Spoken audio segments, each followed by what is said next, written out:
मालिक को प्रणाम। सभी अभ्यासी भाई बहनों को नमस्कार। मालिक कहते हैं, प्रिय भाइयों और बहनों, मैं बहुत लंबी वार्ता नहीं देना चाहता। मैं देखता हूँ कि लोग आकर बैठ जाते हैं तो मैं मान लेता हूँ कि वे सुनते हैं। क्या वे ध्यान से सुनते हैं? मुझे ऐसा नहीं लगता। और जो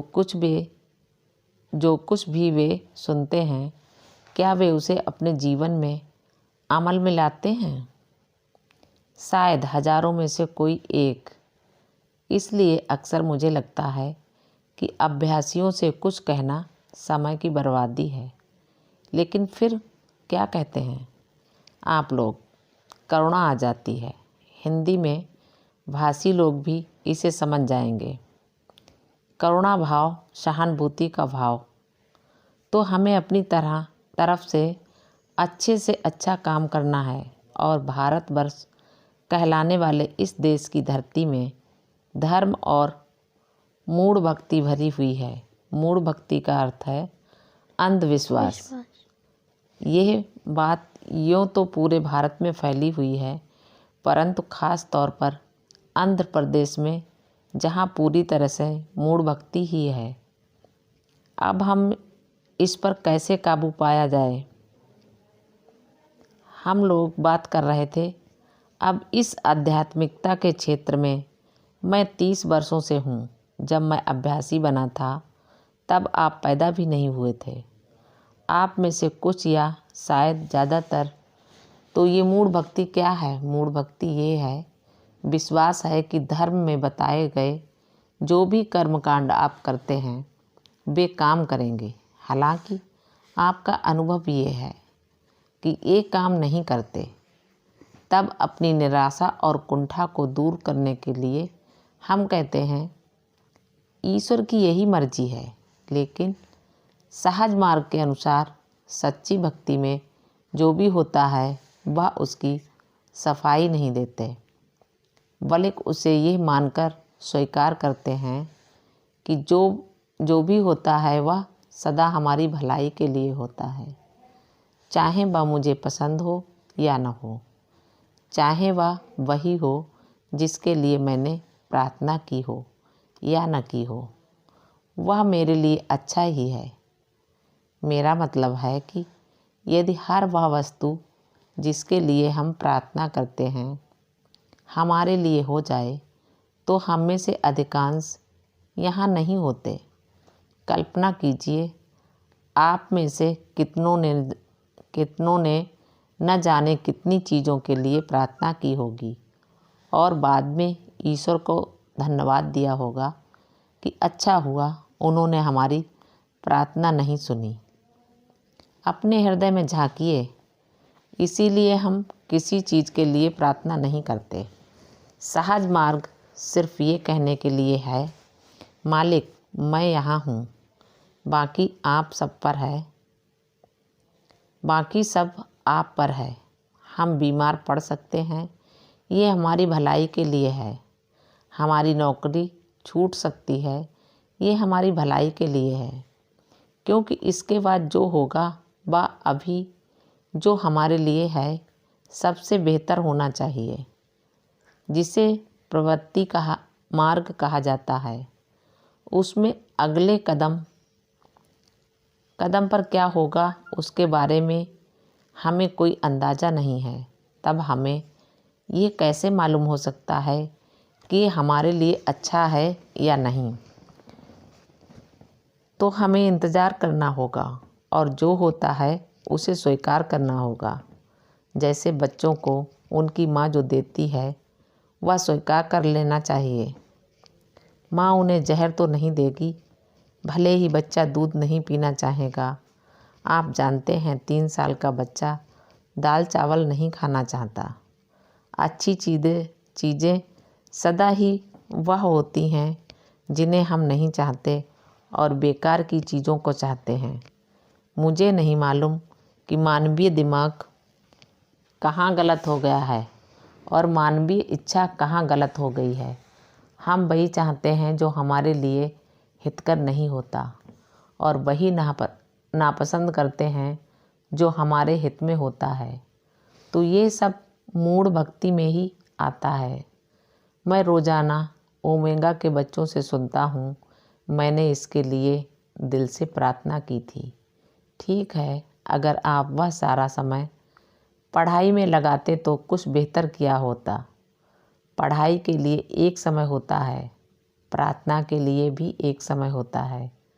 जैसे नित्य कर्म अनुष्ठानम, दैनिक अभ्यास, नियमावली, हमारे नित्य कर्म में हर कर्म के लिए एक समय नियत होता है। प्रातःकाल सूर्योदय से पहले ध्यान, शाम के समय सफाई, रात्रि के समय प्रार्थना, ध्यान आदि आपके पास करने के लिए कुछ और काम न हो, केवल तभी आपको दोबारा ध्यान में बैठने की अनुमति है। लेकिन हमेशा केवल 1 घंटा, उससे ज़्यादा नहीं। सहज मार्ग का यही नियम है। लेकिन कुछ लोग कहते हैं, नहीं नहीं, हम दिन में 10 बार ध्यान करते हैं, यह व्रत व्यर्थ है।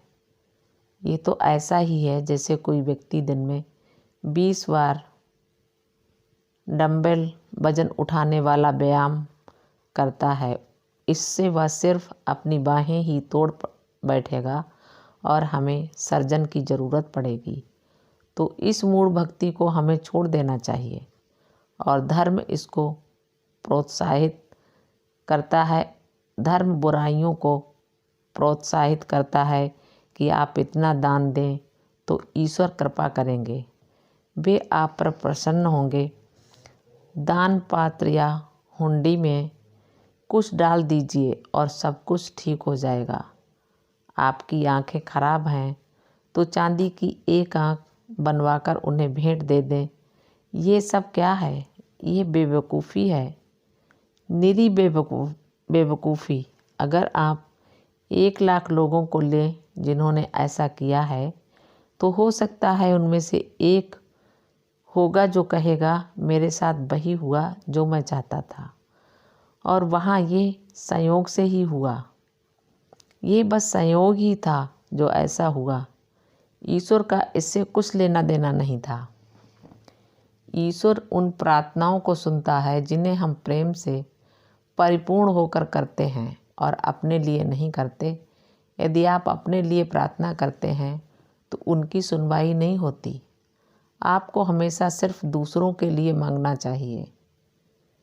तेलुग लोग हमेशा कहते हैं, भक्ति तो प्रेम तो और ये सब तो, अर्थात प्रेम तो केवल दूसरों के लिए होना चाहिए। आपसे खुद से प्रेम करने की अपेक्षा नहीं की जाती।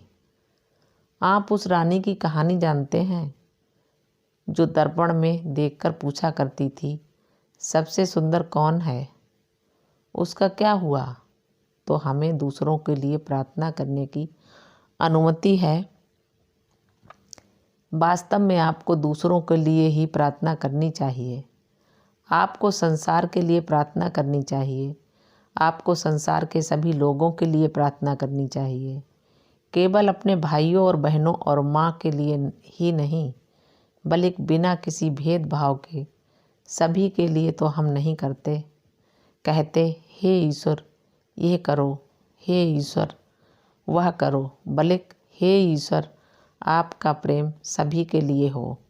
तो सच्ची भक्ति यही है, प्रार्थना करने का ढंग यही है। बाबूजी कहा करते थे, ऐसा व्यक्ति जो यह जाने बिना कि उसके लिए क्या अच्छा है और क्या बुरा, इस तरह से प्रार्थना करता है, तब उसे जो बनना है वह बन जाता है, क्योंकि वह समर्पण की स्थिति में है।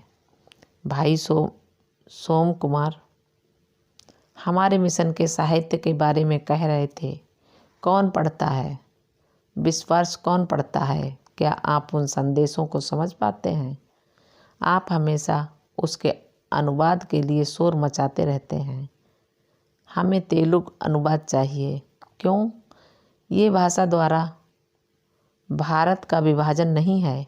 वे इतने सरल हैं, इतने छोटे हैं, इतने भव्य हैं। अगर आप उन्हें समझ नहीं पाती तो अपने पति से कहिए कि वे आपको उनका अनुवाद करके बताएं।